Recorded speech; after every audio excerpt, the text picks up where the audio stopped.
The Trojan War is one of the most famous conflicts in human history, but it resides somewhere within the space between fact and fiction. The myth is just as much a part of the tale as the actual history. So keep watching as we dive deep into the truth behind the Trojan War.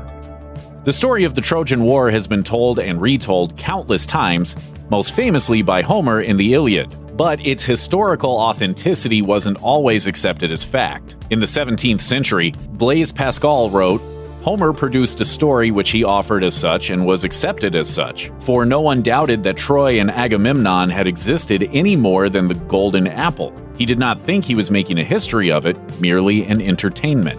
But it turns out that there's more truth to Homer's tale than initially thought. In the 19th century, a Prussian businessman named Heinrich Schliemann went to what is now Turkey in an attempt to find the location of the Trojan War.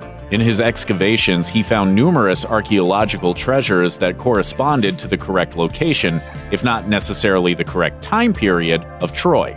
Modern archaeologists later confirmed that these findings correlated with the existence of a city as well as its destruction. So, despite Homer's embellishments, he knew his history.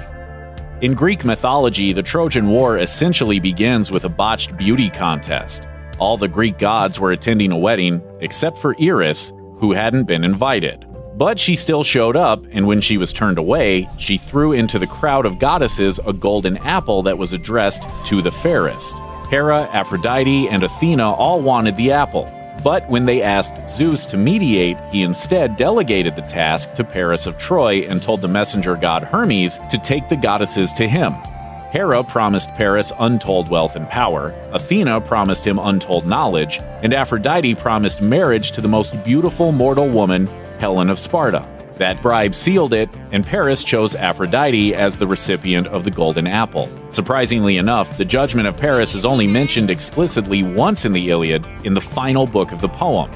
The first 9 years of the Trojan War were a constant siege against Troy, but the city walls kept the Achaeans at bay. Few sources talk specifically about the first 9 years, preferring instead to focus on the climactic events of the 10th and final year. But during this time, the Trojans defended themselves while the Achaeans sacked the neighboring cities. Among the cities that were sacked were Thebes, where Agamemnon captured a woman named Chryseis, and Lyrnessus, where Achilles captured a woman named Briseis. Agamemnon wanted to keep Chryseis as a prize, but her father, a priest of Apollo, offered Agamemnon a ransom for his daughter. After Agamemnon denied his request, his father prayed to Apollo, who swiftly sent a plague that decimated the Achaean army.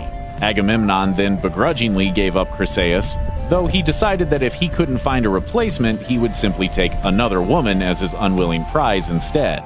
Greatly irritated by Agamemnon's threat, Achilles accused Agamemnon of being shameless. Agamemnon responded in turn by taking Briseis to teach him a lesson in authority and power. This act infuriated Achilles so much that he decided to withdraw himself and his troops entirely from battle. Give me cause and I'll give you war. Can you? Despite this, Achilles was worried that the Achaeans might actually lose against the Trojans. So, when his friend Patroclus asked if he could borrow his armor, Achilles agreed. Initially, Patroclus did remarkably well, but then Apollo once again attacked the Achaean army, shattering Patroclus's spear and breaking the armor off of him. While exposed like this, he was brought to his end by Hector. Enraged at the news of his friend's death, Achilles decided to rejoin the war effort. He immediately sought Hector out for vengeance. Upon meeting Achilles, Hector tried to get him to agree that no matter who won, they would not desecrate the defeated man's body, for this is what his mother warned would occur. But Achilles' rage had given him tunnel vision, and he had no regard for fairness. He promptly slayed Hector and then tied his body to his chariot and pulled it back to the Achaean camp. The Trojans then called upon their allies for support now that their best fighter was dead. But they were no match for Achilles, so the gods decided that enough was enough. At Aphrodite's behest, Apollo guided an arrow shot by Paris directly into Achilles' heel, the only vulnerable part of his body. Aphrodite held a special place for Paris in her heart, and having given him the most beautiful woman in the world, she now gave him the gift of killing the greatest Greek warrior. Odysseus came up with the famous plan of the Trojan horse. The Achaeans made it seem as though they were leaving and sailing off as they left a giant wooden horse behind. But in fact, they hid themselves within the horse and waited for the curious Trojans to bring it into the city walls.